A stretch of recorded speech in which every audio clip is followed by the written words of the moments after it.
தமிழுக்கும் நாட்டுப்பற்றுக்கும் இந்த உலகத்திற்கே எடுத்துக்காட்டாக திகழ்ந்து கொண்டிருக்கும் வீரம் செறிந்த வேலூர் மாநகரத்தில் பேச்சு திருவிழாவின் படப்பிடிப்பு. உலகெங்கும் பல திருவிழாக்கள் நடந்து கொண்டிருக்கிறது. அன்பு திருவிழா, ஆசை திருவிழா, பாச திருவிழா, பண்பு திருவிழா, பண்பாட்டு திருவிழா, பிறந்த திருவிழா, திருமண திருவிழா. எத்தனை திருவிழாக்கள் நடந்தாலும் பேச்சாளர்களுக்கென்று ஒரு திருவிழா இதுவரை யாரும் நடத்தியதில்லை.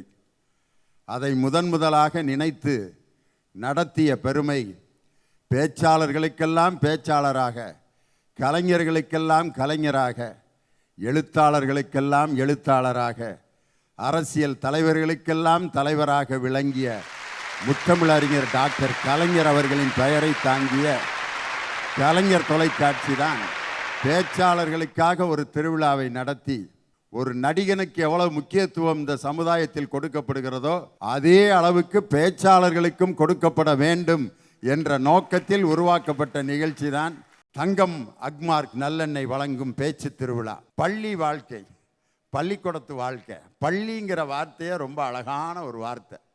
அந்த பள்ளி வாழ்க்கையை பற்றி நான் பேசுவதற்கு முன்னால், இந்த வேலூருக்கு நான் 15 நாட்களாக இந்த பகுதியிலே சுற்றுப்பயணம் செய்த பொழுது, 10 ஆண்டுகளுக்கு முன், 15 ஆண்டுகளுக்கு முன் இந்த வேலூரில் நடந்த பல நிகழ்ச்சிகளில் கலந்து கொண்டும் பேசிக்கொண்டிருந்த பொழுது என் மனதை கவர்ந்த பல இடங்களில் நான் ரசித்த இடம் 150 ஆண்டுகளுக்கு முன் இந்த வேலூரில் கல்வி கண் திறந்த ஊரிசு கல்லூரி என்ற ஒரு அற்புதமான கல்லூரி.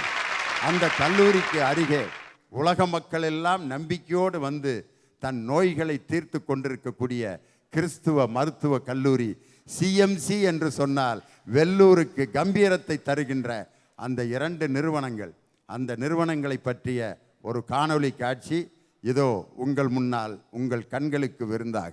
நீங்கள் பார்த்து கொண்டிருப்பது வேலூர் மக்களின் கல்வி கண் திறந்த வரலாற்று சிறப்புமிக்க ஊரிசு கல்லூரி. சிஎஸ்ஐ என்று அழைக்கப்படும் தென்னிந்திய திருச்சபையினரால் நடத்தப்படும் வரலாற்று பழமை வாய்ந்த சிறப்பு மிகுந்த கல்வி நிலையம். இது 150 ஆண்டுகளுக்கு முன் தொடங்கப்பட்டது. இதோ பாருங்கள், எல்லா மதத்தவரும் நம்பிக்கையுடன் நோய் தீர்க்க கூடி வரும் இடம் ஹஜ்ரத் சைதாயினி அம்மாள் தர்கா. முருகனின் வாகனமான மயிலின் தோகையை இஸ்லாமியர் ஒருவர் கையில் வைத்து வருடும் காட்சி எம்மதமும் சம்மதமே என்பதற்கு சாட்சி. வேலூர் மக்களின் அருமருந்தாய் கிடைத்தவர்தான் சகோதரி ஐடா சோஃபியா. சிஎம்சி என்று அழைக்கப்படும் ஏழைகளும் உயர் மருத்துவ சிகிச்சை பெற நம்பிக்கையுடன் வந்து செல்லும் உலக புகழ்பெற்ற இடம்தான் இந்த கிறிஸ்துவ மருத்துவ கல்லூரி. அருமையான ஊரிஸ் காலேஜை பற்றிய ஒரு படத்தொகுப்பை பார்த்தீங்க. 150 வருஷத்துக்கு முன்னாடி கல்வி பணி செய்ய வேண்டும் என்று நினைத்த அந்த அன்பு உள்ளத்துக்கு உண்மையிலே என்னுடைய மனமார்ந்த பாராட்டு. 150 வருஷத்துக்கு முன்னாடி இன்னும் ஒரு 2000 ஏக்கர் இடத்த வாங்கி போட்டு பின்னாடி ஒரு ஸ்டார் ஹோட்டல் கட்டுவான், கல்யாண மண்டபம் கட்டி போடுவான், வருமானம் வரும் அப்படின்னு அந்த ஊரிஸ் ஐயா நினச்சிருந்தாருன்னா இவ்வளவு பெரிய கல்லூரியை பற்றி லியோனி இந்த இடத்துல பேசிகிட்டு இருக்க மாட்டேன். 150 ஆண்டுகளுக்கு முன்னால் கல்வி பணி செய்த தென்னிந்திய திருச்சபையினரால் நடத்தப்படும் ஊரிஸ் காலேஜ். இதனுடைய சிறப்பு, பல சிறப்புகள் இருக்கு. இந்தியாவினுடைய முன்னாள் குடியரசுத் தலைவர், ஆசிரியர்களின் பாதுகாவலர் சர்வபள்ளி டாக்டர் ராதாகிருஷ்ணன் அவர்கள் இந்த கல்லூரியில் வேலை செஞ்சுருக்காருன்னா இதுக்கு மேலே வேறு சிறப்பு இந்த கல்லூரிக்கு வேறு எதுவும் சொல்ல வேண்டிய அவசியம் இல்லை. பள்ளி வாழ்க்கை, ஸ்கூல் லைஃப், அதை நினச்சி பார்க்காத ஆள் ஒருத்தராவது இங்கே இருப்பீங்களா? அந்த ஸ்கூல் காலத்தில் நடந்தது, நம்ம கூட படித்த பொம்பளை பிள்ளைய, அதெல்லாம் மறக்கவே முடியாது. அங்கே பாருங்க, அவருக்கு ஒரு 80 வயசு இருக்குங்க, என்னையால் இன்னும் மறக்க முடியலங்கிறார். எப்போ சொன்னார்னா, என் கூட படித்த பொம்பளை பிள்ளை என்னொன்னு அவர் மறக்க முடியல அப்படிங்கிறார். 80 வயசானாலும் அவர் ஸ்கூலில் அவர் கூட படித்த பொம்பளை பிள்ளைகளை மறக்க முடியல. அந்த ஸ்கூலில் நம்ம பண்ண சேட்டை, ரகலை, அதுக்கு ஏன் பள்ளின்னு பேர் வச்சாங்க தெரியுமா? பள்ளிங்கிறது 3 இடத்துல சொல்லப்படுகின்ற வார்த்தை. ஒரு இடம் எங்கன்னா இஸ்லாமியர்களுடைய தொழுகை நடக்கிற இடத்துக்கு பேர் பள்ளி வாசல். அதே மாதிரி இல்லற வாழ்க்கையை தொடங்குகிறவர்கள் தங்களுடைய வாழ்க்கையை தொடங்குகிற இடத்துக்கு பேர் பள்ளி அறை. ஸ்கூலில் படிக்கிற மாணவர்கள் படிக்கிற இடத்துக்கும் பேரும் பள்ளி தான். ஏன் இதை 3க்கும் ஒரே வார்த்தையை வச்சாங்க தெரியுமா? பள்ளி என்பது அறிவினுடைய தொடக்கம் பள்ளிக்கூடம், அதுபோல் வாழ்க்கையின் தொடக்கம் பள்ளி அறை, ஆன்மீகத்தின் தொடக்கம் பள்ளி வாசல். அதனால தான் 3ம் ஒரு மனிதனுடைய வாழ்க்கையில் திருப்பு முனையை ஏற்படுத்தும் என்பதால் தான் பள்ளிக்கூடம், பள்ளி அறை, பள்ளி வாசல். இன்னொரு இடத்துலையும் பள்ளிங்கிற வார்த்தை பயன்படுத்தப்படும். சமணர்கள் தவம் இருந்த அந்த குகைகளுக்கு பேரும் சமணர் பள்ளிகள். அந்த சமணர் பள்ளிகள் இருந்த ஊர்கள் தான் இன்று பள்ளி பள்ளி பள்ளி என்று அழைக்கப்படும். திருக்காட்டு பள்ளி, திருச்சிராப்பள்ளி. அந்த திருச்சிராப்பள்ளி திருக்காட்டு பள்ளின்னு பேர் வருது அப்படின்னு சொன்னாலே அந்த இடத்தில் சமண துறவிகள் வாழ்ந்த இடம் என்று பொருள். அப்போ எனக்கு 1ஆம் கிளாஸ் சொல்லி கொடுத்த எங்கள் செல்லம்மா டீச்சரு, அடே அப்பா, இப்போ தான் ஒரு வருஷத்துக்கு முன்னாடி தான் சுகம் இல்லாமல் இன்னும் படுத்துருக்காங்க. எனக்கு 1ஆம் கிளாஸ் சொல்லி கொடுத்த டீச்சர் ஒரு பாட்டை கூட அப்படி டான்ஸ் ஆடி அப்படியே அழகாக சொல்லி காட்டுவாங்க. அந்த டான்ஸு இன்னும் என் கண்ணுக்குள்ளே இருக்குது. அம்மா இங்கே வா வாங்கிற பாட்டை எல்லா டீச்சரும் தான் சொல்லி கொடுப்பாங்க. ஒரு டீச்சர் என்ன சொல்லி கொடுப்பாங்க, அம்மா இங்கே வா வா எல்லாம் சொல்லுங்க அப்படின்னா, அம்மா இங்கே வா வா ஆசை முத்தம் தா சொல்லுங்கடி சொல்கிறா அப்படின்னு ஓங்கி குச்சி எடுப்பாங்க. ஆனால் எங்கள் செல்லம்மா டீச்சரு, அம்மா இங்கே வா வா ஆசை முத்தம் தாத்தா இலையில் சோறு போட்டுங்கும்போது அவங்க வாயில் சோறே கொண்டு வந்துடுவாங்க. அப்படியே இலையில் சோறு போட்டுங்கிறப்ப இந்த பக்கம் எச்சி ஒழுகும் டீச்சர். நமக்கு அந்த சோறு சாப்பிட்ட ஃபீலை கொடுப்பாங்க.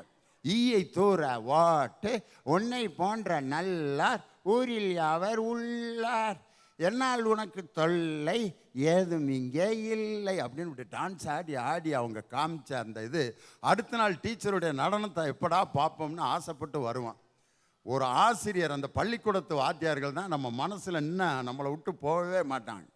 எனக்கு முதல்ல இங்கிலீஷ் ரைம் வந்து 6ஆம் கிளாஸில் தான் புஷ்பன் டீச்சர்னு ஒரு டீச்சர் சொல்லி கொடுத்தாங்க. அந்த English rhyme twinkle twinkle little star, twinkle twinkle little ஸ்டாருங்கிற பாட்டை நீங்கள் பல இடங்களில் கேட்டிருக்கலாம். ஒரு இங்கிலீஷ்காரர் பாடினார்னா எப்படி பாடுவார்?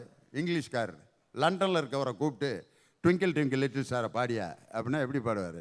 Twinkle, twinkle, little star, how I wonder what you are, up above the world so high, like a diamond in the sky. அப்படின்னா இதே ட்விங்கிள் ட்விங்கிள் லிட்டில் ஸ்டாரை நம்ம பஞ்சாபில் இருக்க ஒரு சிங்கு அவரை பாட சொன்னால், ட்விங்கிலி ட்விங்கிலி லிட்டில் ஸ்டாரு அவையை ஒண்டரு வாட்டிவாரு அப்ப பௌத வேல் சோகையே யாகி யாகும் யாகி யாகி யாகும் யாகு பல பல பல பல பல அப்படிம்பார். இதே பாட்டை நம்ம குத்துப்பாட்டு பாடுற ஒரு ஆளை பாட சொல்லுங்க. ட்விங்கிலு லிட்டில் ஸ்டாரு அவையை wonder what you are up above the world so high like a diamond in the sky போடே அச்சக் அச்சக் அப்படிம்பார். அதே ட்விங்கிள் ட்விங்கிள் லிட்டில் ஸ்டாரை ஒரு கர்நாடக சங்கீத பாகவதர்கிட்ட கொடுங்க. Twinkle twinkle little star twinkle twinkle twinkle twinkle twinkle twinkle twinkle twinkle. இன்னும் ட்விங்கிளை விட்டே வரல. இன்னும் மிச்ச வரியெல்லாம் என்னைக்கு பாடி முடிக்கிறது? தானி பாப்பா தானி சாணி காம பானி சாணி சாணி காம ப காம ப காம ப காம பானி சாணி டொங்கேல டொங்கேல. இதே ஒரு எல்கேஜி பிள்ளைகிட்ட கொடுங்க, அந்த பிள்ளை எப்படி பாடும்? Twinkle twinkle little star I wonder what you are up above the world so high like a diamond in the sky. இந்த ட்விங்கிள் ட்விங்கிள் லிட்டில் ஸ்டாரை எம்ஏ இங்கிலீஷ் லிட்ரேச்சரில் கூட நடத்துகிறாங்க. ஆனால் நம்ம ஸ்கூலில் அந்த சொல்லி கொடுத்த அந்த எங்கள் புஷ்பன் டீச்சர் எப்படி சொல்லி கொடுத்தாங்கன்னா, வானத்தில் இருக்க நட்சத்திரம் அந்த குடிசை பள்ளிக்கூடத்தில் எங்களுக்கு தெரிஞ்சிச்சு. அந்த டீச்சர் சொல்லும்போது, twinkle twinkle little star have I wonder what you are up above the world so high வானம் எவ்வளோ உயரத்தில் இருக்குன்னு அந்த வாயிலே காமிச்சாங்க. Up above the world so high, like a diamond in the sky. Diamond சொல்லும்போது அவங்க முகம் வைரம் மாதிரியே வந்துச்சு. அந்த பள்ளிக்கூடத்தில் நம்ம ஆசிரியர்களுடைய பாதிப்பு, நம்ம நட்பு, விளையாட்டு, இதை யாராலையும் மறக்க முடியாது. அப்படிப்பட்ட பள்ளி வாழ்க்கை இன்னைக்கு மகிழ்ச்சியாக இருக்கா, வேதனையாக இருக்கா, அதைத்தான் பேச போகிறாங்க. இந்த பள்ளி வாழ்க்கை என்ற இந்த விவாதத்திற்கு சிறந்த பேச்சாளர்களுக்கு பரிசளித்து அவர்களை பாராட்டுவதற்கு சிறப்பு விருந்தினராக வந்திருக்கக்கூடியவர் என்னுடைய இனிய நண்பர், வரலாற்று சிறப்புமிக்க ஊரிஸ் கல்லூரியினுடைய முன்னாள் முதல்வர் ஸ்டான்லி ஜோன்ஸ் ஐயா அவர்கள் வருகை தந்திருக்கிறார்கள். மிகச்சிறந்த சிந்தனையாளர், நல்ல பேச்சாளர். அவர் முதல்வராக இருந்த காலம்தான் ஊரிஸ் கல்லூரியின் பொற்காலம் என்று மாணவர்கள் எல்லோரும் அவரை பாராட்டுகின்ற அளவிற்கு ஒரு நல்ல முதல்வராக, கல்லூரியின் முதல்வராக அவர் பணியாற்றினார். அப்படிங்கிறதுக்கு அவர் இந்த விவாதத்தினுடைய சிறப்பு விருந்தினராக வந்திருக்கிறார். இந்த விவாதத்தில் பங்கேற்க பாரத். பள்ளிக்கூட வாழ்க்கை ரொம்ப இனிமையானது ஐயா. அது சொல்லும் பொழுது நாக்கில் எச்சி ஊறும் ஐயா. உங்களுடைய வாழ்க்கையிலையும் பள்ளிக்கூட வாழ்க்கை நினச்சி தினந்தோறும் நாம் சந்தோஷப்பட்டிருப்போம் ஐயா. அதை மறக்கவும் முடியாது, மறைக்கவும் முடியாது ஐயா. அதுதான் ஐயா பள்ளிக்கூட வாழ்க்கை. பள்ளிக்கூடத்தில் முதல் காதல் ஒன்று இருக்கும், அது நீங்கள் வந்திருக்கா ஐயா உங்களுக்கு? நடுவர்கிட்ட கேட்குற கேள்வியா அது? பள்ளிக்கூடத்தில் லவ் பண்ணியிருக்கியான்னு கேட்குறிய? அதெல்லாம் நான் தான் சொல்கிறேன், ஓட்டச்சிலேட்டை தவிர வேறு எதுவும் தெரியாதியா. அப்போ போய் நாங்கள் எங்கேயா லவ் பண்ணுறது. ஆனால் என் கூட ஒரு பிள்ளை இருந்துச்சு, என்னத்தை சொல்கிறது, 3ஆம் கிளாஸ் படிக்கிறப்ப என் கூடயே தான் இருக்கேன் அந்த பிள்ளை. என்னை விட்டு எப்பயுமே பிரியாது. அதுக்கு ஏதாவது வாங்கி கொடுத்து, அவங்க வீட்டில் ஏதாவது கொடுத்து விட்டா கூட எனக்கு பங்கு கொடுக்காம அது சாப்பிடவே சாப்பிடாது. அப்படி ஒரு பிள்ளை. ஒரு நெல்லிக்காய் வாங்கினா கூட அதை எனக்கு கொடுத்துட்டு தான் திங்க. அது சாப்பிட்றப்ப பார்த்தீங்கன்னா கடிச்சிட்டு குடுறா அப்படிங்க. உடனே நான் வா எச்சி நான் எப்படி திங்கிறது அப்படிங்க. சரி நீ கடிச்சிட்டு குடுறி அப்படின்னா, என் எச்சியை நீ திங்கணுமா, போயா அப்படிங்க, போடா அப்படிங்க. சரி எப்படியாவது கடிச்சு கூட, அப்புறம் அந்த நெல்லிக்காய் எப்படி தான் திங்கிறது அப்படின்னோன்னு அந்த அழுக்கு பாவடையில் வச்சு ஒரு கடி கடிச்சு கொடுத்தா பாருங்க, அந்த பாவடை துவைச்சி எப்படியும் ஒரு 1.5 மாதம் இருக்கும். இருந்தாலும் அந்த பாவடையில் கடிச்சு கொடுத்த அந்த நெல்லிக்காய் துண்டு எனக்கு கொடுத்த டேஸ்ட்டு 5 ஸ்டார் ஹோட்டலில் 10,000 ரூபாய்க்கு தின்னா கூட எனக்கு அந்த டேஸ்ட் இருக்காது. இப்போ இவ்வளோ பேர் கைதட்டுறீங்கன்னா எல்லாம் நெல்லிக்காய் வாங்கி தின்றுருக்கீங்கன்னு அர்த்தம். எனக்கு நெல்லிக்காய், ஒரு சில பேர் கொய்யாக்காய், இளந்த பழம், மாம்பழம், இப்படி ஏதாவது ஒன்று இருக்கும். அரைநெல்லிக்காய், ஏதாவது ஒன்று, ஜமால் மிட்டாயி, கல்கோனா மிட்டாயி, ஏதாவது ஒன்றை பரிமாறி இருப்பீங்க. அது மாதிரி தம்பி, அதெல்லாம் எல்லாத்துக்கும் ஒன்று ஒன்று இருக்குமியா, இல்லாமல் இருக்காதான்? ஐயா எனக்கும் ஒரு காதல் இருந்தது ஐயா. என்ன காதல் தெரியுமா ஐயா? இது சொன்னால் உங்களுக்கே கொஞ்சம் சிரிப்பும் வரலாம், சிந்திக்கவும் வரலாம் ஐயா. என்னென்னா முதல்ல எனக்கு காதல் வந்தது என்னுடைய ரோசி டீச்சர் மேலே தான் ஐயா. என்னுடைய அன்பான ஒரு அரவணைப்பு தான் ஐயா அந்த காதல். அதை சொல்லிக்கொள்ள நான் விரும்புகிறேன் ஐயா. அவங்க எப்போ வருவாங்கன்னு நாங்கள் காத்து நிற்போம் ஐயா. அதுதான் ஐயா பள்ளிக்கூட வாழ்க்கை. அழகான டீச்சர், அவங்க எப்போ கிளாஸுக்கு வருவாங்கன்னு ஆவலாக காத்துக்கிட்டு இருக்கேன்னு சொன்னீங்களே, உண்மையிலே ரொம்ப சந்தோஷமான மாணவன். அந்த டீச்சர் எங்களுக்கு வந்திருந்தா நல்லா இருந்திருக்கு. ஆங்கில பரீட்சை வரும்போது நான் அலரச்சின்னு ஓடிடுவேன் ஐயா. கணக்கு பரீட்சைன்னு சொன்னான்னா நான் காணாமே போயிடுவேன் ஐயா. அப்படியாப்பட்ட என்ன படிக்க வச்சு ஊக்கப்படுத்தி, நீ நல்லா படிப்ப, நீ பெரிய ஆளாக வருவேன்னு சொல்லி ஊக்கப்படுத்தி என்னை இந்த நிலைமைக்கு கொண்டு வந்து நானும் ஒரு ஆசிரியனாக இருப்பதுக்கு காரணமே பள்ளிக்கூட ஆசிரியர் தான் ஐயா காரணம். கற்களை கால்கள் பதமாத்தாலும் நதிகள் தன் ஓட்டத்தை நிறுத்துவதில்லை, கடலில் கலக்கும் வரை. அதுபோல தான் ஐயா எங்களுடைய பள்ளிக்கூட வாழ்க்கையும் அப்படி தான் ஐயா இருந்தது ஐயா. கடைசியாக நான் ஒன்று சொல்லிக்கொள்ள விரும்புகிறேன் ஐயா. 2 அறைகள் மட்டும்தான் இருக்குது, நம்ம திரும்பி போக முடியாத ஒரு அறை. ஒன்று தாயின் கருவறை, இன்னொன்று கல்லறை ஐயா. ஆனால் மேலும் ஒரு அறை இருக்குது ஐயா, அதுதான் பள்ளிக்கூட வகுப்பறை ஐயா. ஸ்கூல் வாழ்க்கையை பற்றி ரொம்ப அற்புதமாக பேசினார். உண்மையிலே எனக்கு கிடைச்ச வாத்தியார்களெல்லாம் இப்போ நான் நினச்சி பார்க்குறேன். அற்புதமான வாத்தியார். சோசியல் சயின்ஸுக்கு எனக்கு ஒரு வாத்தியார் வந்தார்.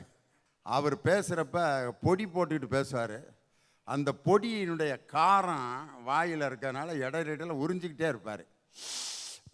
லியோனியா பாட்டு பாடிக்கிட்டே தெரிய பெயிலாப்பா உட்காரு, நாசமாக போவ அப்படின்னார். ராமசுப்ரமணியம் எந்திரிப்பார், இட்லி மாக்கியான் ஹாஸ்டலில் 50 இட்லி தின்றுப்பியா, தின்னுக்கிட்டே திரி, உருப்படவே மாட்டேன், உக்காரு அப்படின்னாரு. நாகராஜ் எந்திரி, சாக்கடை, உன் முகரையை பார்த்தாலே சாக்கடை தான் ஞாபகம் வருது, உக்காரு, விளங்கவே மாட்டேன்னாரு. இந்த 3 பேரை என்னைய உருப்பிட மாட்டேன்னாரு, இன்னொருத்தனை நீ விளங்க மாட்டேன்னாரு, இன்னொருத்தனை நீ வாழ்க்கையில் தேரவே மாட்டேன்னாரு. அந்த வாத்தியார் விட்ட சாபம் இன்னைக்கு எங்களுக்கு வரமாக மாறி இருக்கு. அவர் எங்களை உருப்பிட மாட்டேன்னு சொல்கிறதுக்காக சொல்லலை, அப்படி சொன்னாலாவது இவங்க ரோசப்பட்டு திருந்துவாங்க அப்படிங்கிறதுக்காக சொன்ன அந்த வாத்தியாரை நினச்சி பார்க்குறேன். பள்ளி வாழ்க்கையை பற்றி பேச ஐயப்பன். ஐயா, பள்ளிக்கூட வாழ்க்கை கசக்குது சார். என்னரும் தமிழ் நாட்டின் கண் எல்லோரும் கல்வி கற்று பன்னரும் கலை ஞானத்தால் பராக்கிரமத்தால் அன்பால் உன்னத இமமலை போல் ஓங்கிடும் கீர்த்தி எய்தி இன்புற்றார் என்று மற்றோர் இயம்ப கேட்டிடல் என்னாலோ என்றான் பாரதிதாசன்.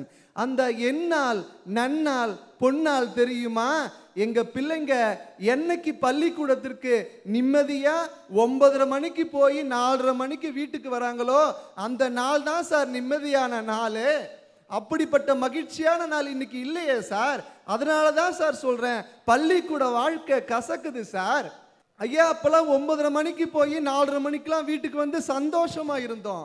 ஆனா இன்னைக்கு கோழிக்கு ஒரு நேரத்துல பள்ளிக்கூடத்துக்கு போனாலும் அத்தை ஜாமத்திலேயாச்சும் என் புள்ள வீட்டுக்கு வந்துருவான்ன்ற பயத்தோடையே இன்னைக்கு பசங்க பள்ளிக்கூடத்துக்கு போயிட்டு இருக்காங்களே.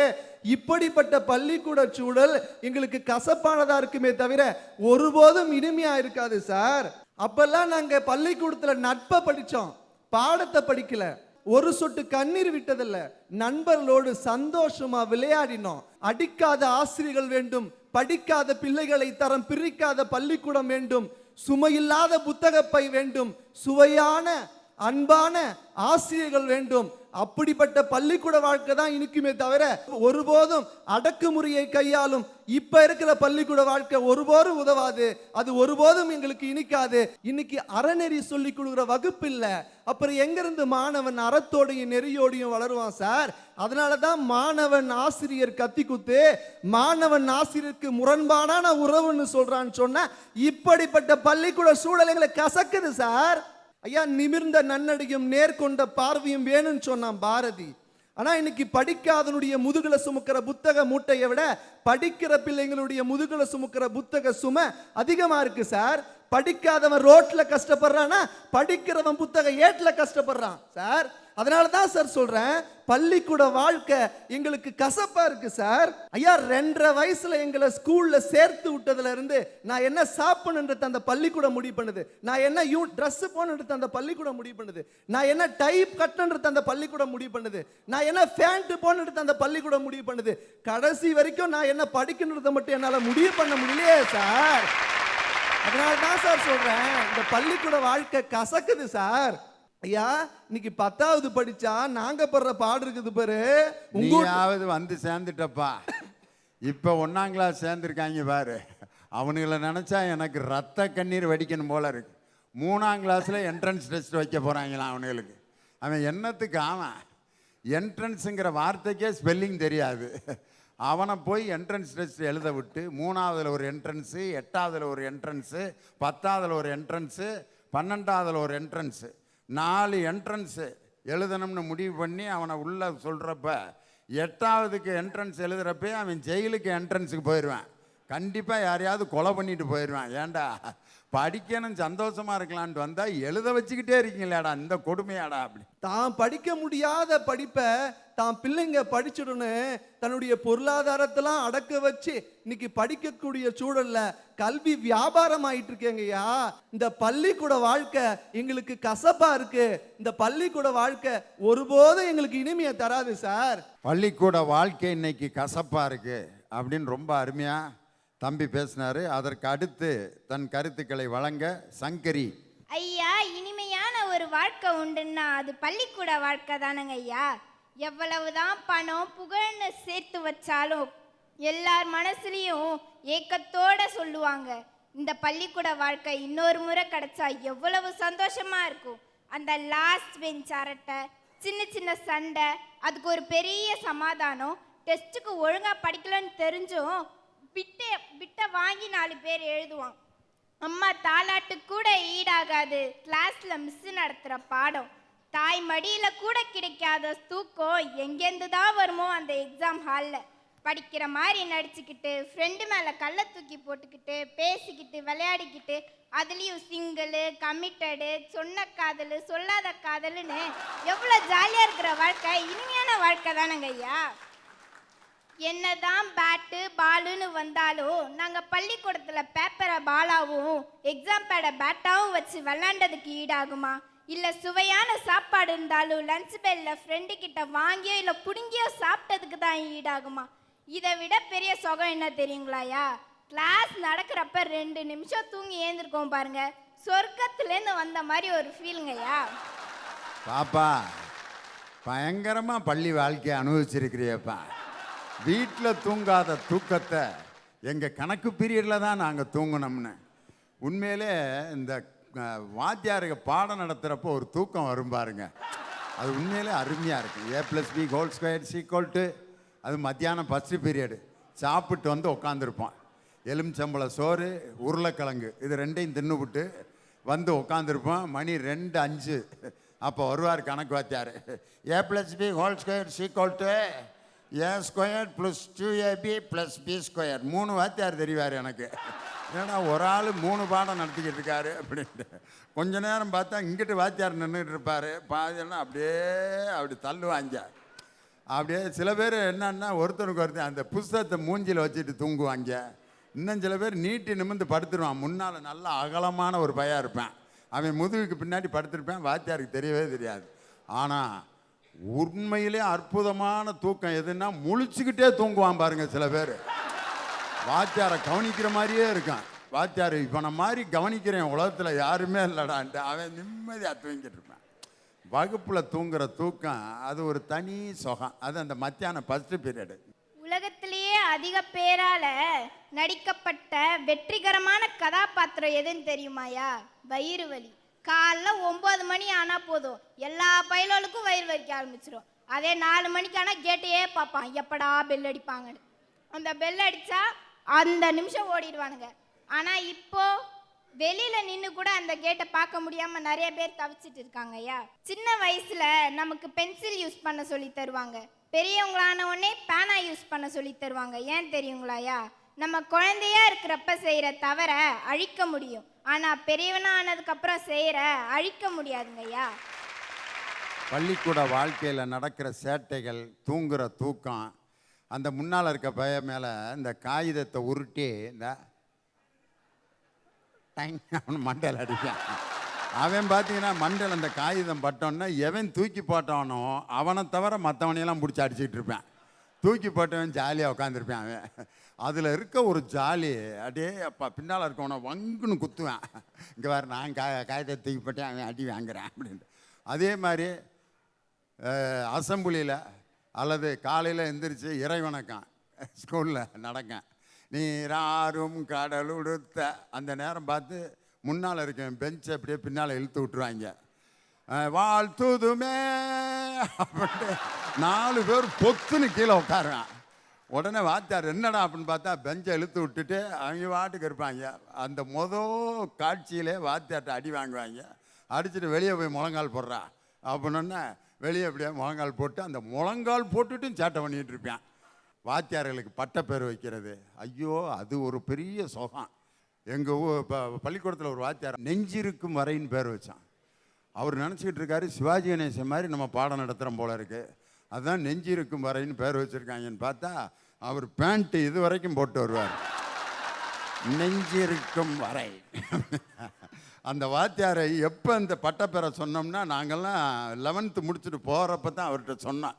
அவர் கண்ணீர் விட்டு கதறிட்டார். நான் சிவாஜி கணேசன் மாதிரி இருக்கேன்னு நினச்சிக்கிட்டு இருந்தேன்டா, ஏன்டா இப்படியாடா நினச்சி பேர் வச்சிங்கன்ட்டு. இன்னொரு வாத்தியாருக்கு குற்றாலம்னு பேர் வச்சான். அவர் ஏதோ பாடத்தை அருவி மாதிரி நடத்துகிறோம்னு நினச்சி சந்தோஷப்பட்டு இருந்தார். கடைசிக்கு குற்றாலம்னு ஏன் பேர் வச்சோம்னா அவர் பாடம் நடத்துகிறப்ப வாயிலிருந்து சாரல் அடிக்கும். ஐயோ அப்பா, இதில் துப்பாருக்கு துப்பாய துப்பாக்கி தூ மழைன்னாருன்னா முன்னால் இருக்கவன் தலைக்கு ஊற்றிடுவேன். இன்னும் சில பேர் அந்த பரிசு எழுதுகிற அட்டை எடுத்து இப்படியே மறைச்சிக்கிருவாங்க. வாத்தியார் துப்பா இருக்கு, துப்பாய போட ஆரம்பிச்சிட்டாரு. இந்த சசப்டிபிலிட்டி, ப்ரிப்பரேஷன், ஆக்குபேஷன் அப்படின்னாருன்னா சர்ரு சர்ரு சர்ரு நாட்டு. ஐயா, வானம்பாடி பறவை போல ஆடி திரிய வேண்டிய எங்களை சிறையிட்டு வளர்க்கும் இன்றைய பள்ளிக்கால வாழ்க்கை கசக்கதாயா செய்யுது. கருவில இருக்கும் போதே கசக்குதையா. இங்க மட்டுமா, தாய் கருவிச்சிருக்கிறாள் என்று தெரிந்தவுடன் தந்தையானவர் பிள்ளையை பள்ளியில் சேர்ப்பதற்காக எதற்கு 2 ஆண்டு கழித்து படிக்க வேண்டிய பிள்ளைக்கு இப்பொழுதே போய் அட்மிஷன் வாங்கிட்டு வந்துடுறாங்க. குரலினிது யாழினிது என்ப தம் மக்கள் மழலை சொற் கேளாதார் என்பது போல அந்த குழந்தை பேசுறது கூட கேட்கறது இல்ல. வாயை திறந்து அம்மா அப்படின்னு சொல்லிட்டா சோலி முடிஞ்சு போச்சு. தூக்கிட்டு போய் ஸ்கூல்ல சேர்த்துறது ஐயா. இது மட்டும் இல்லையா, இன்றைய ஆசிரியர் மாணவர் உறவு எப்படி இருக்கு பாருங்க.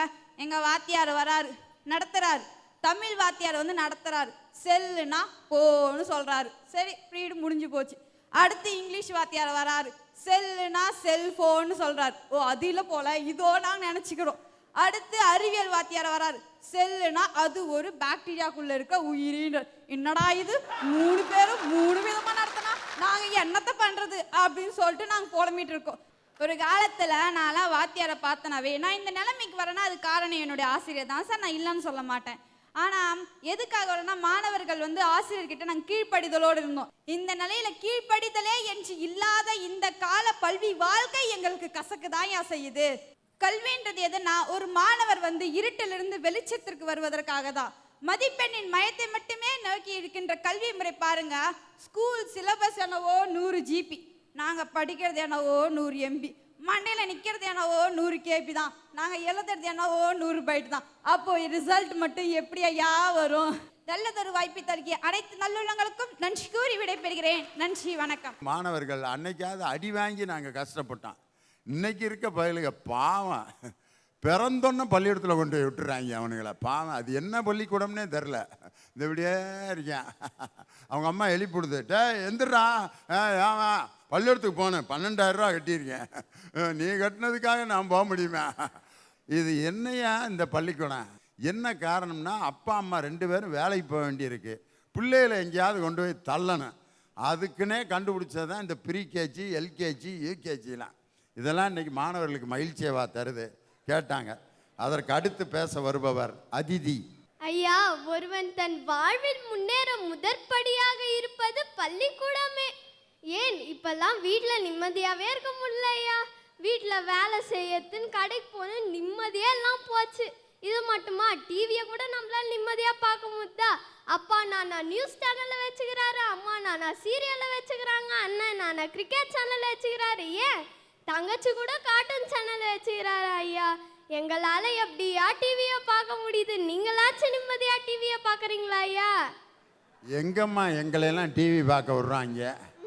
காலையில் பார்த்தீங்கன்னா மியூசிக் சேனலை போட்டு பாட்டை போட்டு கேட்டுக்கிட்டே கிளம்புறாங்க. மத்தியானம் பார்த்தா சாயந்தரம் 10:30 வரைக்கும் நைட்டு சீரியல் நாடகம் தான் ஓடிக்கிட்டு இருக்கு. 11 மணிக்கு மேலே தான் எங்களுக்கு டிவி கிடைக்கும். 11 மணிக்கு ஆன் பண்ணால் யார் வருவா? உங்களுக்கே தெரியும். இல்லற வாழ்க்கையில் பிரச்சனையா?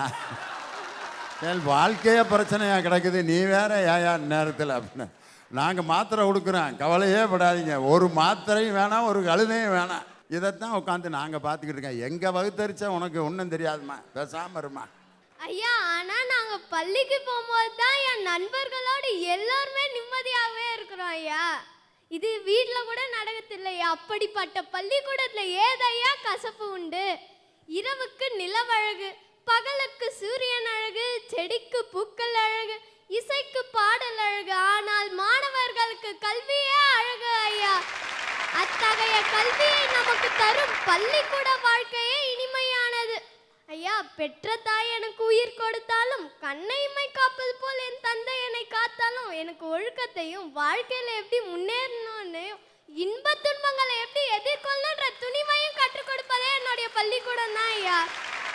கேடில் விழுச்செல்வம் கல்வி ஒருவருக்கு மாடல்ல மற்றையவை, கேடில்லாத ஒருவனுக்கு மிகப்பெரிய செல்வம் கல்விதான் என்று நம்முடைய திருவள்ளுவர் கூறியிருக்கின்றார் ஐயா.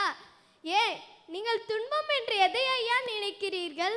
படி என்று கூறுவதை தானே. Slip test, cat test, mid test, midterm, half yearly, annually இதெல்லாம் முடிச்சிட்டு திரும்பியும் பேப்பர் டிஸ்ட்ரிபியூஷன், ரேங்க், பாஸ் ஆஃப், ஃபெயில் ஆஃப், கிளாஸ் ஃபர்ஸ்ட், பேரண்ட்ஸ் மீட்டிங்னு இது எல்லாமே பெற்றோர்களின் திணிப்பு தான் ஐயா. நம்ம படிக்கிறத நம்ம புரிஞ்சுன்னு பச்சாலே போதும் ஐயா, நம்ம அறிவு தானாவே வளரும். விருப்பம் இல்லாமல் படிக்கும்போது அது துன்பமாகவே இருக்கும். விருப்பத்தோடு படிக்கும் போது தான் ஐயா பள்ளிக்கூடம் நம்மளுக்கு இனிமையாகவே இருக்கும். உங்களுக்கும் தெரியும் பள்ளிக்கூட வாழ்க்கை எவ்வளவு இனிமையானது என்று. அப்படிப்பட்ட பள்ளிக்கூட வாழ்க்கையில் ஏதையா கசப்பு உண்டு. கல்வியின் வேர் கசக்கும் ஐயா, ஆனால் அதன் கனி இனிக்கும். அத்தகைய கனியை நமக்கு தருவது நம் பள்ளிக்கூடமே ஐயா. எனக்கு வாய்ப்பளித்த அனைவருக்கும் நன்றி கூறி விடைபெறுகின்றேன். நன்றி, வணக்கம். அதிதியினுடைய பேச்சு ரொம்ப அருமையான பேச்சு. ஒரு பள்ளியை எப்படி ரசித்து படிக்கணுங்கிறதுக்கு மாணவர்கள்லாம் அந்த பிள்ளை பேச்சை கேட்கணும். காரணம், பள்ளி வாழ்க்கைங்கிறத ரசித்து படிக்கணும். எந்த வேலையுமே ரசித்து செஞ்சால் தான் அந்த வேலை மகிழ்ச்சியாக இருக்கும். பள்ளிக்கூடத்தில் போய் உட்காந்தோன்னே ஒவ்வொரு ஆசிரியருடைய பாடத்தையும் எந்த மாணவன் ரசித்து கேட்கிறானோ அந்த மாணவன் வெற்றி அடைவான். அந்த மாணவர்களில் ஒருவர் தான் இன்னைக்கு பேசின அதிதி. ரொம்ப அழகாக பேசினாங்க. அதற்கு அடுத்து தன் கருத்துக்களை வழங்க பள்ளி வாழ்க்கை என்ற அணியை நிறைவு செய்ய மதன். ஐயா, பள்ளிக்கூட வாழ்க்கை ஒரே கசப்பு தான் ஐயா. பெஞ்சில் உள்ளவனுக்கும் கடைசி பெஞ்சில் உள்ளவனுக்கும் ஒரு வித்தியாசம் இருக்கு. பெஞ்சில் உள்ளவன் வாத்தியார் சோக்க கேட்டு சிரிப்பான், கடைசி பெஞ்சில் உள்ளவன் வாத்தியார சோக்கன்னு நினைச்சு சிரிப்பான். வாத்தியார் சொன்னாரு, நான் என்ன கொஸ்டின் கேட்டாலும் ஆன்சர் பண்ணுவாருன்னு கேட்டாரு. நான் சொன்னேன், நீ என்ன கொஸ்டின் கேளுங்க நான் ஆன்சர் பண்ணுவேன் அப்படின்னு. வாத்தியார் சொன்னார், இங்க வா மதன், இங்க வா நில்லு அப்படின்னாரு. என்ன சார் சொல்லுங்க அப்படின்னு. நடு கடல்ல ஒரு மாமரம் இருக்கு, அந்த மாமரத்தில் ஒரு மாங்காய் தொங்குது, அந்த மாங்காவை எப்படி பறிச்சுட்டு வருவேன் அப்படின்னாரு. நான் ஒன்று சொன்னேன், சார் பறவையா பறந்து பறிச்சுட்டு வருவோம் சார்ன்னு சொன்னேன். அதுக்கு அந்த வாத்தியார் சொல்றாரு, பறவையாங்கன்னு உங்க அப்பனா மாத்தும் அப்படின்னாரு. நான் திருப்பி சொன்னேன், நடுக்கடல உங்க அப்பனா மரத்தவங்க நட்டுனான்னு கேட்டையா. வாத்தியார் அடி அடி. ஒரு வாத்தியார் பாடம் நடத்திக்கிட்டு இருக்காரு பாரு, பாவம். அவர் ஏதோ ஒரு ஆர்வத்தில் ஒரு கேள்வி கேட்டாருங்கிறதுக்காக எப்படியா. அன்னைக்கு லீவு கேட்டையா வாத்தியார்ட்ட போய், சார் லீவு கொடுங்க சார், படிப்பு ரொம்ப முக்கியம் அப்படின்னாரு. எங்கள் அம்மாட்ட போய் லீவு கேட்டேன், படிப்பு ரொம்ப முக்கியம்னாங்க. ஒருத்தருமே லீவு தரல. நான் கணக்கு வாத்தியார்ட்ட போய், சார் எங்கள் பாட்டி செத்து போச்சு அப்படின்னு. உங்கள் பாட்டி மேலே அவ்வளோ பாசம்மா, ஏங்கி ஏங்கி ஏன்டா அழுவுற அப்படின்ட்டு லீவு கொடுத்தாரு. வீட்டுக்கு போனேன், எங்கள் வீட்டுக்கு கிளவி வாசலே உட்காந்துருந்துச்சு. என்னடா அதுக்குள்ளேயும் பள்ளிக்கூடம் போயிட்டு வந்துட்டேன் அப்படின்னாங்க. எங்கள் கணக்கு வாத்தியார் செத்து போயிட்டார் பாட்டின்னு. ஒரு நாள் லீவுக்காக 2 பேரை மர்டர் பண்ணியிருக்கான் பார். பள்ளிக்கூடத்தில் கணக்கு வாத்தியாரை மர்டர், இங்கே பாட்டியை மர்டர். ஆனால் இந்த தாத்தாவை சாகடிச்சு லீவு வாங்குற மாதிரி ஒரு சுகம். அந்த தாத்தா இறந்து 15 வருஷம் இருக்கான். ஆனால் 15 வருஷத்துக்குள்ளே 20 தடவை அந்த தாத்தா வச்சு லீவு வாங்கியிருப்பாங்க, தாத்தா இறந்ததால். ஏன்னா அதுக்கு லீவு கொடுக்காம இருக்கவே முடியாது. ஒன்று அப்படியா, தாத்தா இறந்துட்டாரா, சரி எந்த தாத்தாடா, போன மாதம் தான் ஒரு தாத்தா இருந்தார், அவர் எங்கள் அப்பாவை பெற்ற தாத்தா, இது எங்கள் அம்மாவை பெற்ற தாத்தா கையில் தாங்கிடுவாங்க. இந்த லீவு வாங்குறதுக்குன்னே தாத்தாக்களை சாகடிப்பாங்க. ஐயா, இந்த வாத்தியார்களுக்கு பொண்ணு கொடுக்கக்கூடாதையா. நான் கேட்டேன், வாத்தியாருக்கு எதுக்கு பொண்ணு கொடுக்கக்கூடாதுங்க, பொண்டாட்டி என்ன பேசினாலும் பெஞ்சு மேலே ஏறி நில்லு, பெஞ்சு மேலே என்ன குச்சி வச்சே அடிக்காருயா அப்படிங்காருயா. ஐயா, பள்ளிக்கூடத்தில் காதல் கூட பண்ண முடியல. இங்கே இந்த பெஞ்சில் உட்காந்துருப்போம், அங்கிட்ட ஒரு புள்ள உட்காந்துருப்பா, இங்கேருந்து அங்கே பார்ப்போம். பூ போல் எவனா வாத்தியார்ட்ட நோண்டி விட்டுருவான், சார் மதன் அந்த பிள்ளைய பார்க்கான் சார் அப்படிம்பான். வாத்தியார் விறுவிறுன்னு வருவார், டேய் உங்கள் அப்பாவை கூட்டுவா, நீ உங்கள் அப்பாவை கூட்டார், 2 காதலையும் பிரித்து மண்ணலி போட்டு விட. வள்ளி கொடுத்து வாழ்க்கை ஒரே கசப்பியா. சின்ன பிள்ளையிலேருந்து படின்னு ப்ரெஷரை கொடுத்து 35 வயசில் ப்ரெஷர் வந்து 36 வயசில் அவளும் செத்து போயிடுறாங்க. அதனால் பள்ளிக்கூட வாழ்க்கை கசப்பு என்று சொல்லி விடைபெறுகிறேன். நன்றி, வணக்கம். பள்ளி வாழ்க்கை இன்னைக்கு வேதனையாக இருக்குது அப்படின்னு ஒரு குரூப் பேசினாங்க. வாஸ்தவம் தான். ஒரு 20-30 வருடங்களுக்கு முன்னாடி இருந்த பள்ளி வாழ்க்கையை பேசும்போது எல்லாரும் சந்தோஷப்பட்டோம். காரணம், அன்னைக்கு அப்படி இருந்துச்சு பள்ளிக்கூட வாழ்க்கை. நான் படித்தது ஒரு பெரிய ஸ்கூல் கிடையாது, செயின்ட் பால்ஸ் மிடில் ஸ்கூல். மழை வந்தால் லீவு. எங்கள் பள்ளிக்கூடத்தில் 2 வாத்தியார் இருந்தாங்க. ஒருத்தர் சிவாஜி கணேசன், இன்னொருத்தர் எம்ஜிஆர். ஒருத்தர் சிவாஜி கணேசன், அவர் சிவாஜி கணேசன் மாதிரியே இருப்பார், சயின்ஸ் வாத்தியார். அவர் பேர் அந்தோனி. சிவாஜி கணேசன் மாதிரியே நடையெல்லாம் பயங்கரமாக இருக்கான். அவர் வந்து மணிஜாடி பரிசோதனை சிவாஜி கணேசன் மாதிரியே இருக்கும் குரல். ஒரு மணிஜாடியை எடுத்துக்கொள்ள வேண்டும், அதில் அளவீடுகள் குறிக்கப்பட்ட மணிஜாடி அடிப்பார் இடையில. சிவாஜி கணேசன் மாதிரி அடினாலும் அடி. அப்படி அவர் கிளாஸில் எல்லாம் இப்படியே தான் உட்காந்துருப்பான். நேரம் உட்கார்றான் சார் அப்படி. இன்னொரு வாத்தியார் ஃப்ரான்சிஸ், அவர் எம்ஜிஆர் மாதிரியே கருப்பு பேண்ட்டு போட்டு இன்சர்ட் பண்ணி அப்படி நடைய ஒரு மாதிரி ஜாலியாக நடந்து வருவார். அவர் பார்த்தீங்கன்னா 1967ஆம் ஆண்டு ஒரு ரேடியோவில் ஒரு நியூஸ் வந்துச்சு. கிளாஸுக்கு வரும்போது அழுதுகிட்டே வந்தார் ஃப்ரான்சிஸ் வாத்தியார். என்னடா எம்ஜிஆர் மாதிரி சந்தோஷமாக இருக்கிற வாத்தியார் அழுதுட்டு வர்றாரு அப்படின்னு சொன்னோன்னா நாங்களாம், சார் ஃப்ரான்சிஸ் வாத்தியார் ஏன்டா அழுகுறாரு அப்படின்னு. அப்போ என்ன செய்தி கிடச்சிச்சின்னா, பேரறிஞர் அண்ணா இறந்துட்டாருன்னு சொல்லி வகுப்பில் ஆசிரியர் அழுதுகிட்டு வந்தார். நாங்கள்லாம் வாத்தியார் ஏன் அழுகிறாருன்னு எங்களுக்கு புரியல. அப்போ அண்ணானா யாருன்ட்டு அழுதுகிட்டே எங்கள் எம்ஜிஆர் மாதிரி இருந்த அந்த ஃப்ரான்சிஸ் வாத்தியார் சொன்ன பிறகுதான், அண்ணா என்ற ஒரு தலைவர் இருக்கிறார், அந்த தலைவர் இப்படிலாம் இருந்தார், இப்படி பேசினார் அப்படிங்கிறத அந்த ஃப்ரான்சிஸ் வாத்தியார் சொல்லி தான் அண்ணாவை பற்றியே நாங்கள் தெரிஞ்சுக்கிட்டோம். அது மாதிரி எல்லாம் ஒன்றா உட்காந்து யார் வேணாலும் பாட்டு பாடலாம், யார் வேணாலும் டான்ஸ் ஆடலாம். அப்படி திறமைகளை வெளிக்காட்டுற மாதிரி மழை வந்தோடனே ஒரு ஹாலில் உட்கார வச்சுருப்பாங்க. அப்போ சிவாஜி கணேசன் வாத்தியார் உட்காந்துருக்காரு, எம்ஜிஆர் வாத்தியார் உட்காந்துருக்காரு. நான் உடனே அந்த சிவாஜி கணேசன் வாத்தியாருக்கு பயந்துக்கிட்டு, பாட்டு பாடுறா லியோனே வாடாங்க அப்படின்னோன்னே, சிவாஜி கணேசன் பாட்டு மலர்ந்தும் மலர் அப்படின்னாரு. யார்? எம்ஜிஆர் வாத்தியார். உடனே சரி வேறு சிவாஜி கணேசன் பாட்டு பாடலாம்ட்டு சிவாஜி கணேசனுக்கு ரொம்ப ஃபேமஸான பாட்டு, அப்போ வந்த பாட்டு, எங்கே நிம்மதி எங்கே நிம்மதி எங்கே நிம்மதின்னு பாடுறேன். பட்டுன்னு ஒரு அடி. யாருன்னு பார்த்தா பிரான்சிஸ் வாத்தியார், எம்ஜிஆர் வாத்தியார். எல்லாம் சந்தோஷமாக இருக்கணும்னு பாட வேண்டாம், என்ன எங்கே நிம்மதி, எல்லாம் மழையில் அழுதுகிட்டு இருக்காங்க. வேறு பாட்டு நாளைக்கு வந்து பாடுறப்ப வேறு பாட்டு பாடணும்டா. எம்ஜிஆர் வாத்தியாரை ரசிக்க வைக்கிறதுக்கு என்ன பாட்டுறா பாடுறதுன்ட்டு யோசனை பண்ணி அடுத்த நாள் என்ன பாட்டு தெரியுமா பாடிட்டு வந்தேன். நான் 4th ஸ்டாண்டர்ட் படிக்கிறப்ப வந்த படம் குடியிருந்த கோயில். அந்த படத்தில் 12 மணிக்கு நேயர் விருப்பம் ரேடியோவில் போடுவாங்க.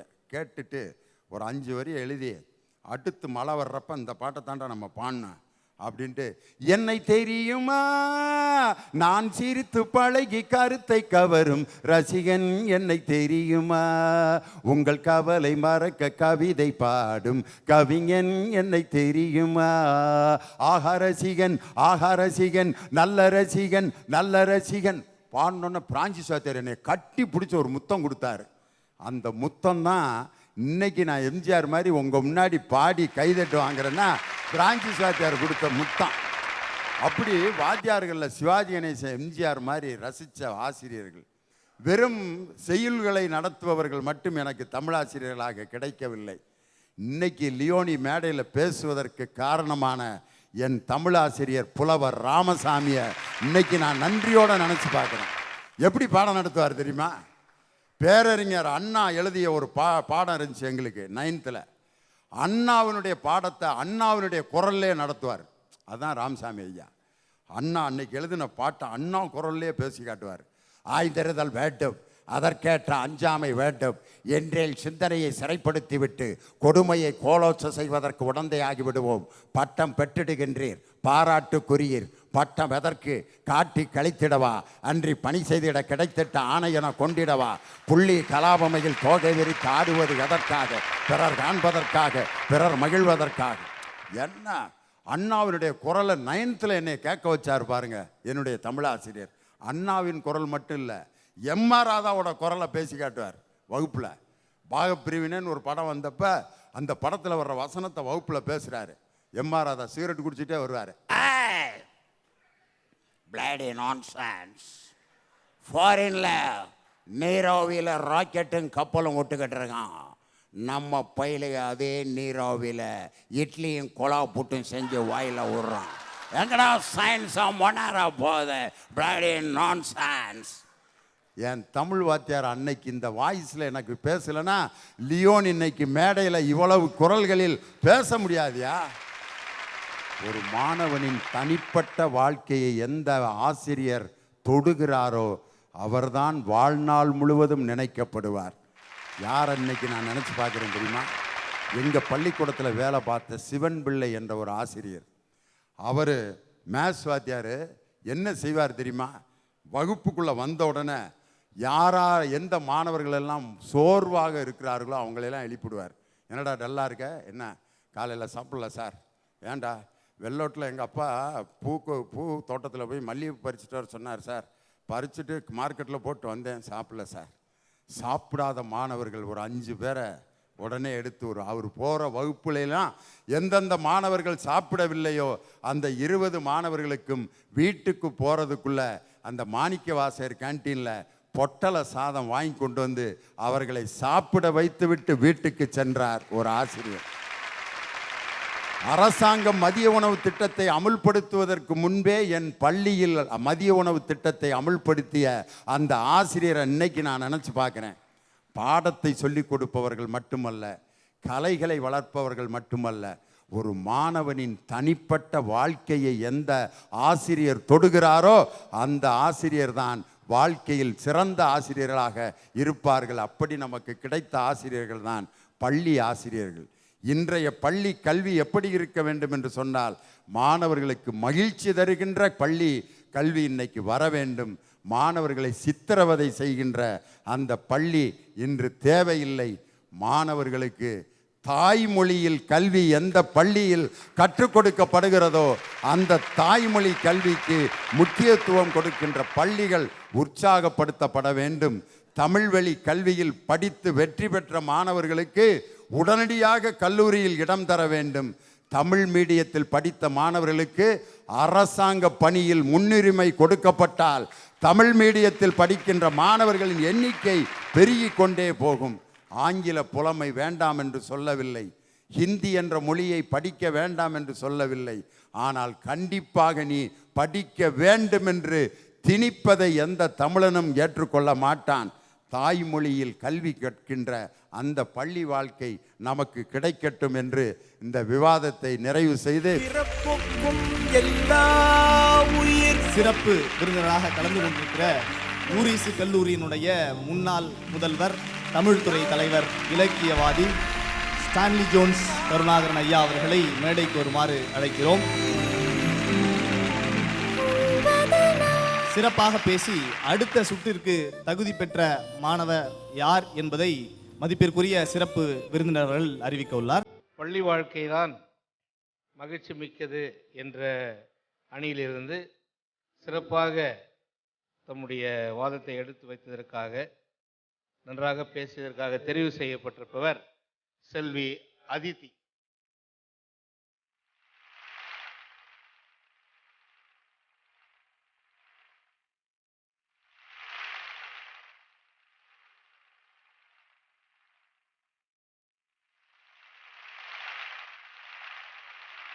என்னுடைய 35 ஆண்டுகால கல்லூரி பேராசிரியர் பணியிலே இப்படி ஒரு அரங்கிலே அமர்ந்து மீண்டும் என்னை புதுப்பித்து கொள்ளவும் பட்டை தீட்டிக் கொள்ளவும், இன்னும் இந்த 59க்கு பிறகும் சமூக கடமை இருக்கிறது என்பதை அறிந்து கொள்ளவும் ஒரு வாய்ப்பாக இந்த நிகழ்ச்சி அமைந்ததை நான் மிகப்பெரிய பேராக கருதுகின்றேன். நீங்கள் இந்த வேலூருக்கு இன்றைக்கு மிகப்பெரிய பெருமை சேர்த்திருக்கிறீர்கள்.